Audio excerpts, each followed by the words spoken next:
po yung karne. Ayan ho ang aming chef. Well, Ay, isa lang na nga ho natin, Ere. sasaalang na nga daw ho aring kaldero. Lagyan lang ho natin ng konting tubig. Konting baboy. Huwag niyo pansinin ang kamay ko, pare.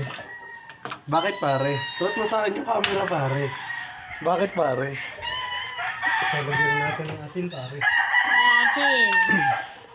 Lagyan natin ng asin, pare. Mga pampaalat lang, pare. Isang loob na, pare. Ayan, kasi hilamos na lang yun dyan, pare.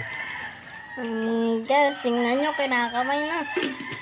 Kinamay na yan ni Insan. Pare, tatakpan natin yan, pare. Pakuluin lang natin ng Ilang minuto. Hintayin mo lang ng 25 o 30 minutes, pare.